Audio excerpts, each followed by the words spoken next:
I was attempting to curate an algorithm, and I don't know if I'm making this up in my head, but I feel like if I did search, this would be true, that there's just too many pet slash animal videos and food videos, or pet and food content that is,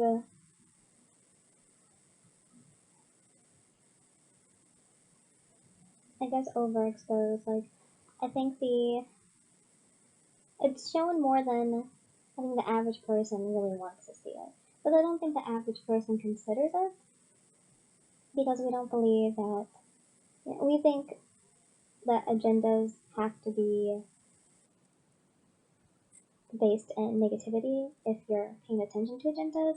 Like, it has to be about pollution, water being poisoned, air being poisoned, or like LGBT stuff. Like, it has to be very obvious and um, reflected of evil.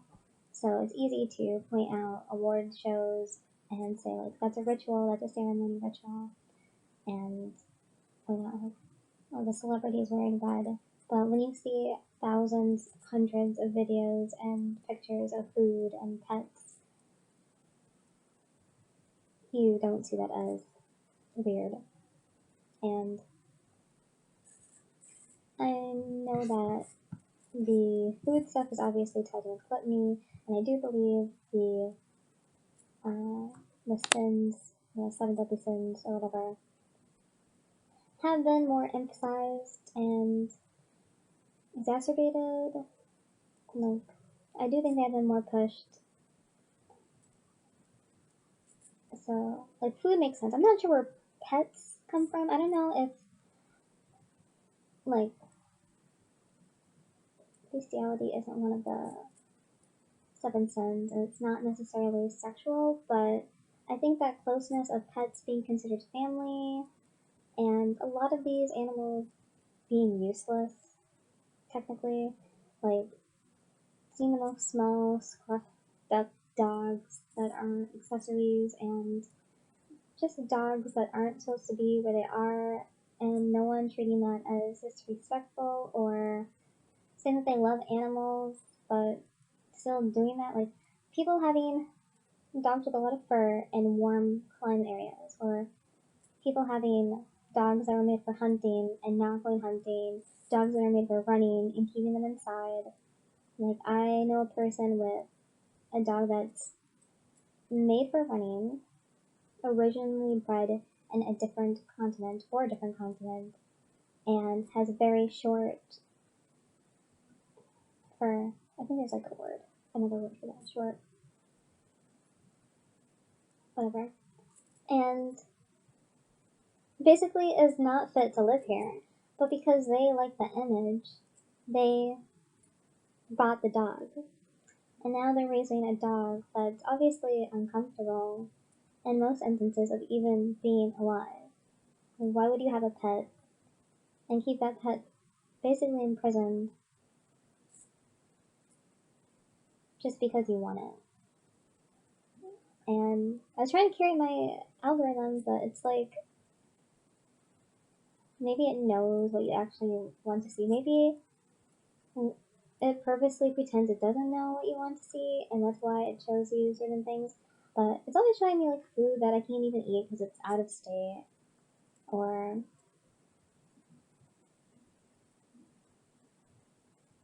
I don't know. It's like out of every 20 things I see, maybe one thing will catch my interest, and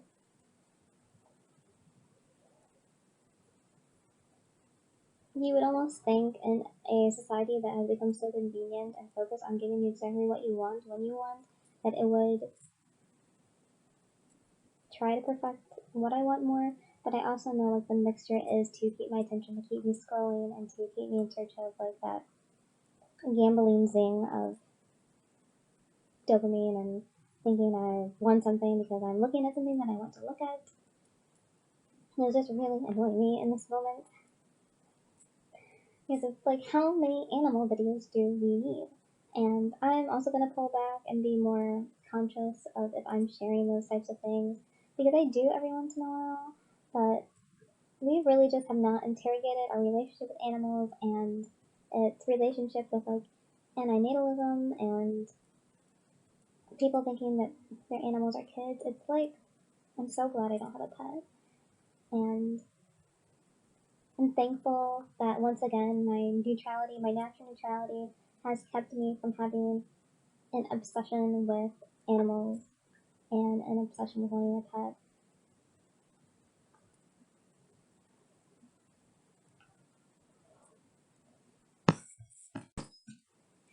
Because it is not normal, no matter the justifications, like people work too long and you have more, you have other things to nurture. I don't think you should be spending all your time and all your money on an animal when you yourself, like, you could be working on yourself. And I don't want to just say like going to therapy because it's like cringe and so liberal, but I know that there's issues that you have that you could be working on. Like you could learn a skill instead of the responsibility of caring for something that just should be outside. I don't even care if it's domesticated. So I do have some bullet point topics to get off my mind. So, like I was saying with thinking liberals already won because we live in a more decorative society, an identity-based society than a functional society. I also think it's funny that in the last,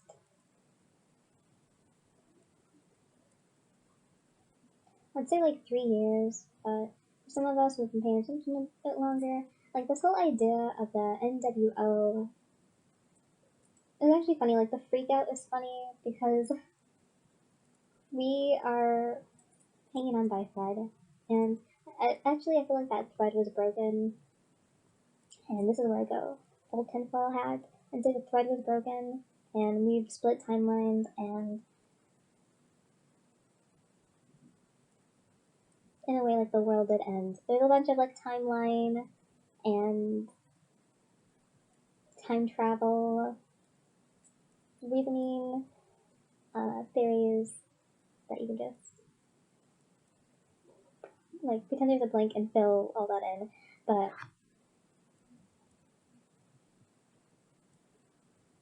I mean, it's like people will say, "Oh, you think I'm a conspiracy theorist because I believe that these people are taking over the world. They're going to take over the world. They're going to make one government, and we're all going to be under attack. We're all going to be in prison." But it's like, hasn't that already happened? Like, isn't this what that is? It has already been like this when you made everyone need to work. When you made like living paycheck by paycheck normalized, and this isn't just people like having terrible savings and budgeting manners. I think most of that just comes from the psyche and the quote unquote like coping of feeling like life is meaningless or not knowing what's important and um, attempting to establish some kind of importance by hedonism or surrounding yourself with things you like to make everything else easier and to just make the pressure of not knowing what happens after you die. So you're fine with getting into debt because you want to create this kind of movie version life. It's like a YOLO effect. So you want to have this perfect life, and you know that it might be like internally crushing or stressful because of decisions, but you still want it for the appearance and to,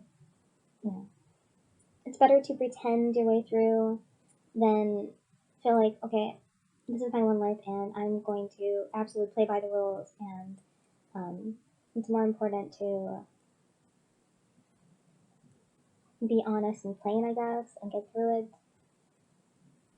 So I do understand people that might make bad decisions or stupid decisions because depending on how you think stuff is and how like what you think life is for, that's how you live in it. But yeah, like freaking out about the NWO because they keep having those World Forum conferences or whatever. But it's It's like crying over spilled milk too late. Like, I don't think there is a way to reverse everything unless we really get like ET help and history's erased for however many times, which I do believe that things have been rewritten. And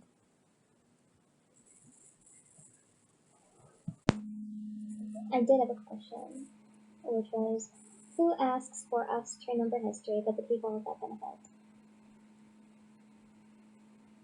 And this ties along with a previous video in which it's kind of explaining the importance of forgetting or dismissing and disrespecting quote unquote facts and life history and what other people want for you, which is to regurgitate everything that came before you. And it's like, you don't matter. You're just born to be the vessel of the past through the present. It's like you're born to live the present with 2,000 years, 5 million years, who cares how many years of baggage, and they want you to get here and learn all these dinosaur names, literally dinosaur names, and what else is stupid? Like the rock formations, and then the guy who invented peanut butter, was it like George Carver or something, Washington Carver, something Carver, and like Martin Luther King, and pretend you understand politics, pretend you care about politics, and get mad and learn all the LGBT terms. That's what you're born for.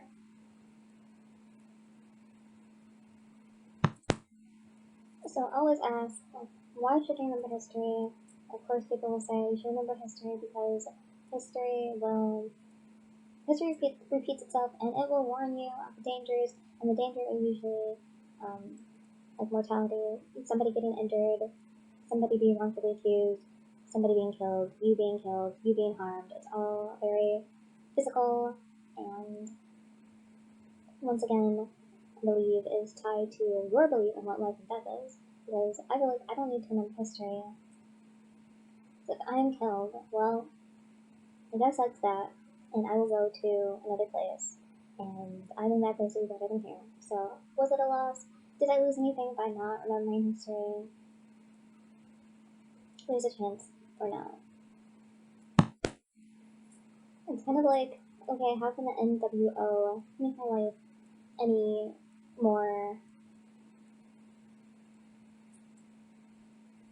problemsome, troublesome? Like, I actually do like my life right now. I'm trying to appreciate it for what it is, or I am appreciating it for what it is. You know, it's not glamorous, it's not luxurious, it's not 100 in every category, but I would say it's like 80%, 90% in each sort of category of which I have importance, which is like the place where I live, my job, the people I see day by day, my financial situation, things like that. Um,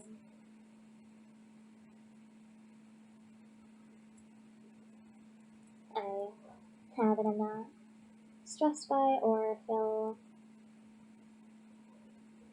you know, what I have right now. I'm really, um, I want to purposely stay in this place because it all seems beneficial, which I think is the best I can do or the best I can ask for is like why not be grateful and but like what could the NWO do? Like I already pay rent. I don't have any assets. Um, I want to save into an asset. I do have some retirement savings, but I mean I think the biggest thing the NWO could have done was implement the jab cards and make it electronic, like some electronic system of governance and tracking, which is already done in some ways. So I feel like I'm already like in the medical system somewhere as being an MJAC person, which like if they want to find me, they can find me. And I've already done like one of those ancestor kits, so the government has my spit somewhere. Like I'm not even picture what we're afraid of anymore because everything that could be done has already been done. I mean, the CIA has the CIA not existed? Has MK Ultra not existed? But I think it just comes across as a different type of fear because we actually see the theatrical play in front of our faces and like these clone people and like these weird people. Like I don't even know their names. I can just picture all the old world form faces, but Bill something like I don't even remember his name. And it's interesting because there are some science believers, the people that do the stat obsessed geeks who I feel like isn't homeostasis like a thing in our bodies? So why wouldn't that be a thing? For conscious of itself, like Mother Nature has always counterattacked. Everything has balanced out. I think even if there's war in some places, there's not war in other places, and that is how we always balance out. So I don't think it can ever be a full-on global takeover. It's kind of like I also think that all this dating stuff, the family crisis, will also eventually balance itself, and we're watching pendulums swing back and forth, and it's like when more boys are born during and after war, something somewhere is going to know and help do the work. We are never on our own and guided and aided by our own things. I think humans are, I wouldn't say too stupid to be on our own, but I'm sure there's another way to phrase that. Like, we don't know all the capacities. Do I really like say this out straightly? Obviously, we do not know the capacities of the world. We do not have. We can even see what colors there are. Like, we are so infant in our senses compared to not only like other species, but I believe in our own evolution and what we can do in the future. That it would be great if everyone could just chill out and have faith. And also, if you didn't take things so personal, then you wouldn't have to freak out for yourself. Because I know, like, I have faith in the future. So I'm not being greedy or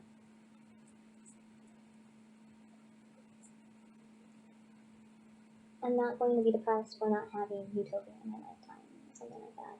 Like, I am more concerned and would still have would still find it celebratory that eventually, somewhere down the line, like the human species has really perfected some kind of version of utopia. And I mean that in the sense of like going back to free energy and more common philanthropy, more giving, more generosity, people having fulfillment, and more physical connections again, humanity actually winning. But, it's so interesting that we are overtaken by like liberals and all this identity stuff and saying, the worst thing we could do is be offensive. But I think we're also so stripped from the importance of humanity and people not taking a stand against what's not human and kind of encouraging AI and continuing to believe in the sense of progress because the latest iPhone has dropped. Like having no pushback towards technological advances and getting on social media because you don't actually care about humanity.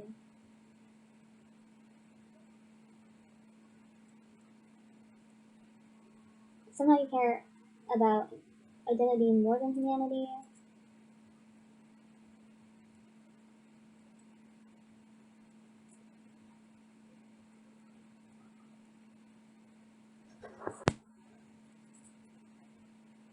And men freaking out about women being promiscuous, and the millennials are bad, Gen Z's gonna be worse, and they're gonna get old and they're gonna be fat ladies and stuff like that. But aren't they also like isn't Gen Z like sexless? People are having less sex, they're more promiscuous, and it's because they're only with a 24 top 20%. Like I don't know, like I don't even feel like understanding anymore and keeping that in track. I believe homeostasis will correct that. Quantifying, and this quantifying sex is the same no matter the results or what it's being used for. Uh, I'm trying to come up with a good analogy,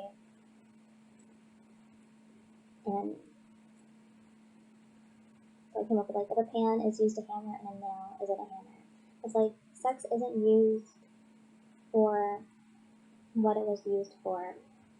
So to say that people are more promiscuous and having more sex, but I feel like you would have to rename that sex like something else. Like they're having more sex, but it's a different version of sex. So it's not even the same. It's like in the back then, it's like sex was always for mutual pleasure, but it was also used for family making, and now it's not used for family making. And so, how are you quantifying? And I feel like I don't think you can compare and have accurate graphs without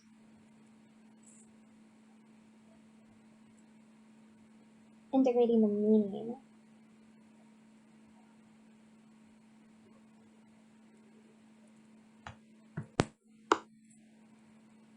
It's like what if people suddenly like drink more orange juice today? And it's like, okay, people are drinking more orange juice today than last year, and next year they will be drinking more orange juice than they have this year. But last year they were drinking orange juice because of the flavor, and this year they were drinking orange juice because there is more in abundance and it's at a cheaper price. And next year they were drinking more orange juice because the benefits of the nutritional benefits have been more analyzed and are encouraged, and it just seems like it's better for you. Well, if you made a graph of that and you were just talking about the orange juice drinking going exponential, like that, without the context, like that wouldn't be an accurate assessment. So, where is my PhD?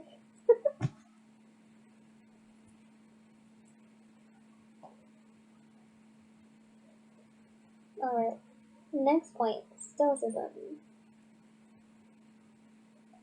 People using Stoicism as a stop life tool, or I feel like there is a certain way that Stoicism has been encouraged or is being used. It's just another, you know, tool in the toolbox for alphas to, another check off. Like I'm going to get a good paying job and have no GF on purpose, and I'm going to be into Stoicism, and that will all these things will make me a high value man. Um, I feel like I haven't really researched into Stoicism. I think I naturally embodied it through my own boredom of self.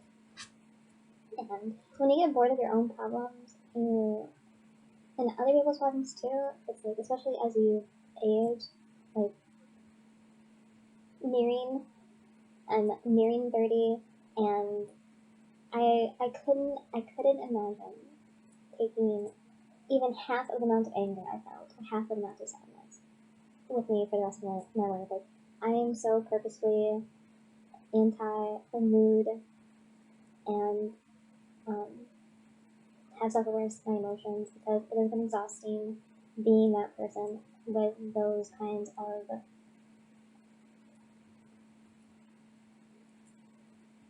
I don't want to say states. They were just full on years where I was depressed, and I not only can't afford to loop like that anymore, I also just don't want to, because I know it doesn't change anything. And I think it helps as I've gotten older, my relationship with certain people that have produced certain like emotional attachments, and um, my ideas of self-worth and value, and my mourning and grievances of futures that will never be, and like life that will never be, in regards to past, present, and yeah, the future. It has just been easier, or obviously more productive, to take certain people out of my life and realize that I actually don't have time to know them anymore, and I don't actually care to know them, and to um, I guess evaluate my justification or the reasons that I thought that those people were my coach. For most of the time, The people you get stuck on are family because it just feels so integral to how you're born, and it is what you started from. They are your roots. So it is painful to cut yourself off. Like the world is so busy that you do want to be bounded by a certain foundation.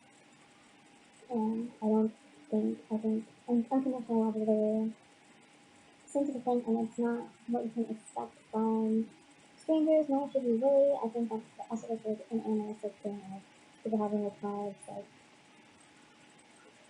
also just like the spiritual component of thinking or the belief that you were born, where you're born, what you're born into for a purpose, and that was where you were supposed to be, because the chances are, you only get one set of parents, biological set of parents. So if you romanticize or spiritualize that aspect, but it's like obviously I was meant for this, because this is the only place in which I could have been produced.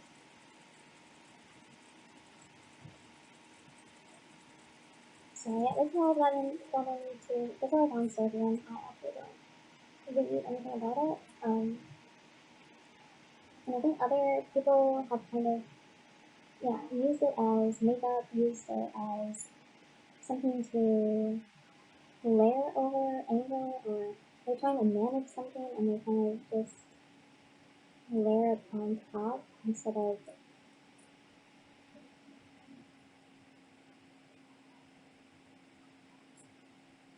I'm not sure, like actively embodying it. It's kind of like people using therapy or medication as like a daily talker instead of I don't know if I'll explain this well, but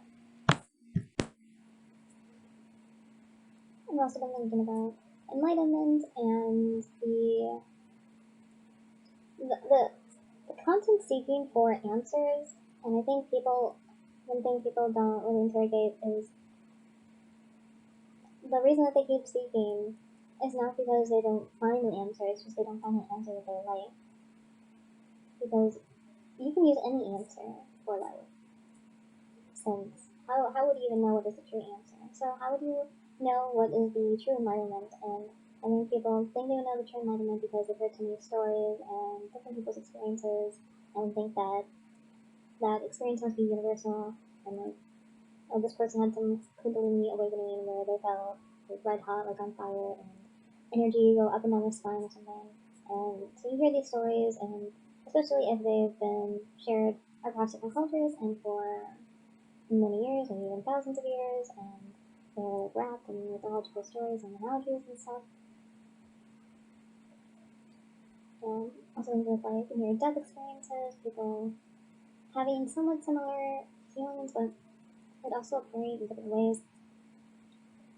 Just trying to find the truth in other people's enlightenment and expecting that yours will be the same or needs to be the same, and you need a similar answer, especially like because these people become groups not on purpose but just interest proximity. And so once again, like you feel a kinship and want to join in and maybe even relate in that relation will have you continuing to seek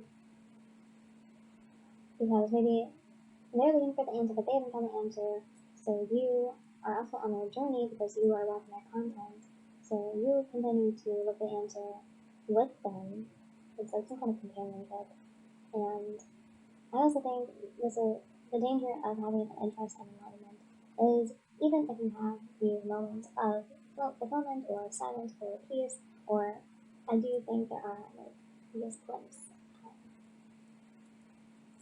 types of moments of enlightenment, and I would actually just call it peace. Like when I really when I balance the experience and the perspective of being all but also me, there are moments like that. Usually they come when I'm integrating this sort of content and repetition to remember in the present that I am more than this person, So yeah, when you're invested in the content, you continuously brainwash yourself into seeking because how can you have the answer but still talk about how to get the answer?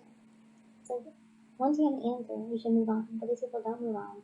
So it's like psychologically, you continuously find the answer and forget you have the answer to find the answer again because that's what you do. Like, if you were to keep studying anything, you would think that you don't have the answer and you're not there. And once you stop studying, that's when you've said like, okay, I have everything I need now, and that's it, and like I'm happy. Okay. Maybe I'm not even happy, but like I don't even need to be happy. Like that's just all I needed from this, and you can move on. And these people don't move on because it is. Well, I think it's all there. There is eventually is the basically the acceptance of life, and I also think they are more afraid of enlightenment and death than they realize. Because once you have the answer or accept the answer, like the answer and acceptance isn't actually stop death. But if you obsess over it, that will give you something to do. And most of life is just needing something to do. Like right now, I do believe in God, in a God. I believe everything is God.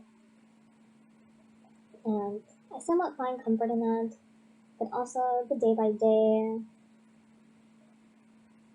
like I will never find full comfort in that because in my day by day, it's kind of like when I stopped working and the end of work didn't fix everything because there was no one to really do anything with. It's like even if you find a piece of God or a piece of yourself, everyone's really taking life seriously today.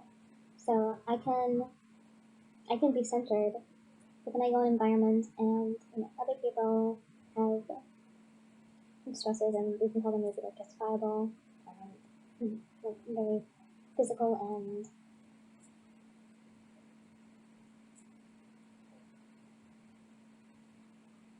just like the types of stresses that you can't actually ignore.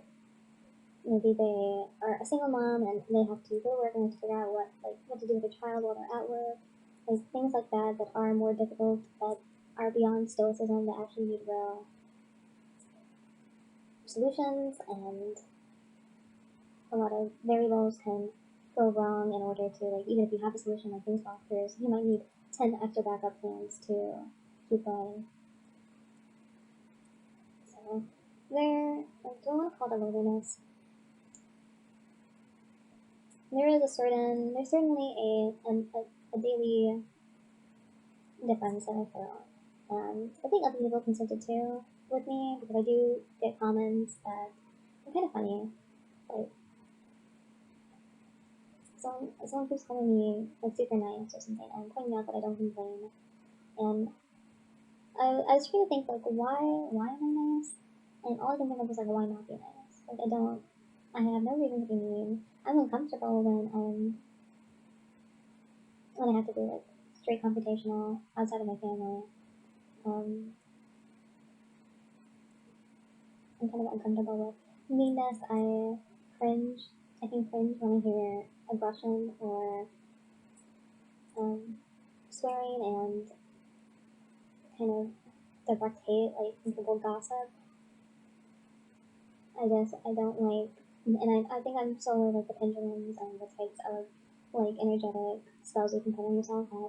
I don't encourage that. So I might just like stare at someone if they go off about another person and how like that person is annoying them because on one hand, I can see their perspective. On the other hand, it's kind of well, time is only for passing, and we are all going to forget each other eventually. Like we're not going to work these jobs forever, and usually when like you leave a job, you just lose connection with like the coworker. You don't see them anyway, so it is so temporary that I don't really feel the need to build up a narrative with anyone. I have a work enemy, I have any enemy towards, and I don't even think I'm being nice. I'm just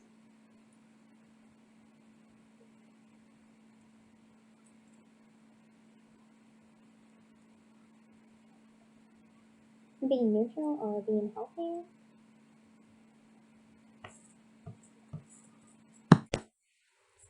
Or once again, like, I know how long I have left to live, so I just would rather not carry bad feelings, and I am bored with other people's emotionality. Is that a word? Like anyone that is over 25. If you are too emotional, if you are too, if there's something out of bounds with you, like I either have no comment on, or I will just avoid your life. If you are too obsessed with pets, if you are too obsessed with food, if you are in debt, if you are complaining about a relationship, if you are acting like you don't know what you want to do,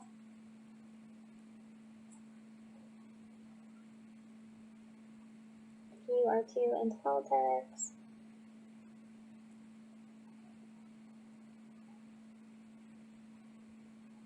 like, I will kind of just like stare at you as you share your problem and usually how you are the victim of some situation.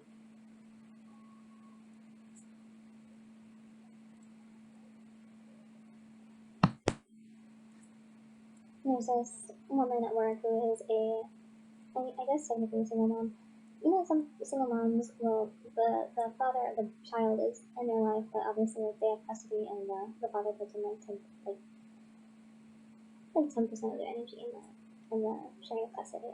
And she's kind of like juggling these men she's interested in.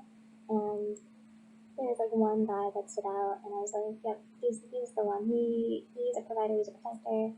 Like, he has a good job, and I just saw some pictures of them with like the baby girl, and I was like, yep, you could be a stay-at-home mom. And she was like, I would never want to be a stay-at-home mom. I would be so bored. I would have nothing to do. And it's just like, can you, like, people that are constantly thinking about themselves, like, it is not about you staying at home, and it's not, like, it's not about what you want to do anymore. You have a child, so, and, you know, you're struggling even getting to work, and you're a beat up car. So I would pick that man and submit and make sure that my child is being taken care of instead of what I want to do in life, which is work, or people that pretend that they do want to work, women that pretend they do want to work and be independent,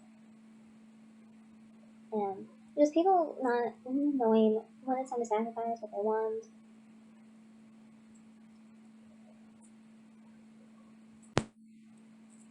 or always wanting the worst version of the situation or the worst part of a situation. Like you want the man to be your boyfriend and to have a monogamous relationship with him, but you also still want to work, or you want a pet. You're going to take care of this pet. You're going to spend all this money on this pet, but it's not even going to be beneficial with a guard dog. Something that will actually protect you. It's going to be some frou like 2-inch square of fluff that you can accidentally step on that would be eaten by a coyote if you let it outside to pee. Like you could have so much more from the same things if you just had different reasonings. If you just chose different aspects, like why would you go for such casualness? If you could have a person, why would you go for such casualness instead of being kept? If you had to get a pet, why would you go for such casualness instead of being protected? And you're putting in the same energy for garbage. I think it's like that saying that lazy people end up working harder. I think there's something about people that are sick that are actually stronger because they can deal and stomach themselves for longer periods and just go along with so many consequences. And I think my boredom and my reluctancy to feel bad.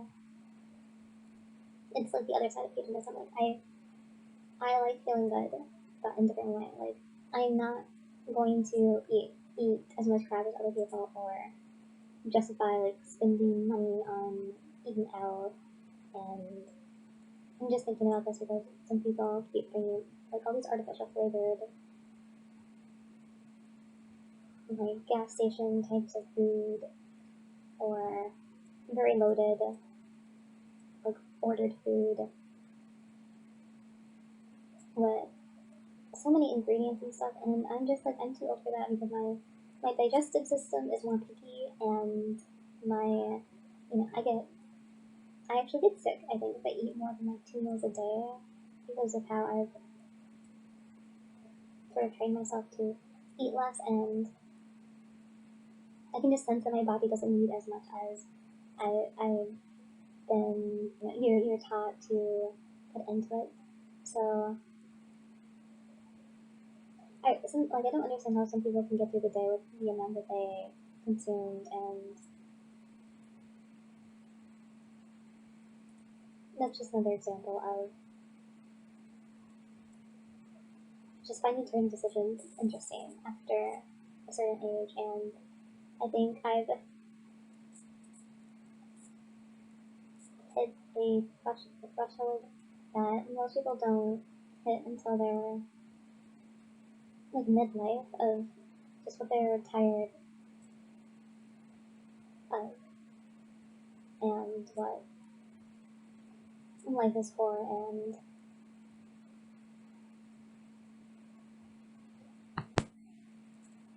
And essentially that feelings should not be the basis for all your decisions. It should not be, what I'm craving or what I think will make me feel better. Watching what I think will make me feel better, eating what I think will make me feel better, doing what I think will make me feel better.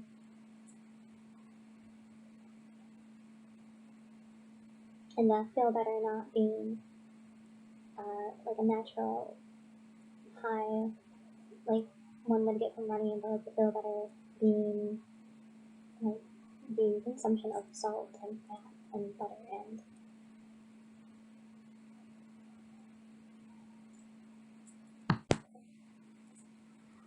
But I appreciate these people because they do give me things to reflect on, and there are things that I can prune still. That there are things that continuously prune. There's more that I will prune as I get older. And there's more to put into my life and to exchange. So it's not looking at them as as people that are stupid, and my life would be so great if everyone was as smart as me. It's just using the observation as a lesson in of itself, and knowing that I, prefer my path, and having that help me appreciate it more. I do think it is something to, I do think it's growth. I do think it's something to be proud of, even though sometimes it doesn't feel like it is a talent or it is something that came to me because I am me. I feel like maybe it's just like a life path thing. It feels too entwined with my history of neutrality, and just there have always been things been I haven't gravitated towards. So when I do having gravitated towards this, it feels more like I can't congratulate or compliment myself because it's not the self that is doing this; it's something else, and I'm kind of just like the witness of this accumulation of whatever. But I will try to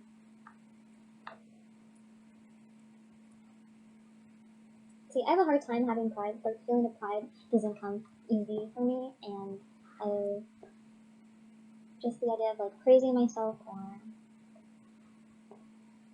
you know, I can feel right, and I can feel like I know I'm right, and there are times where I just want other people to know I'm right. But I wouldn't say that was necessarily a feeling of pride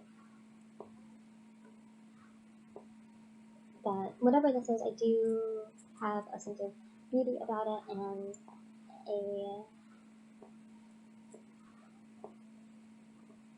a faith in it, and I think it is right and something I won't give up.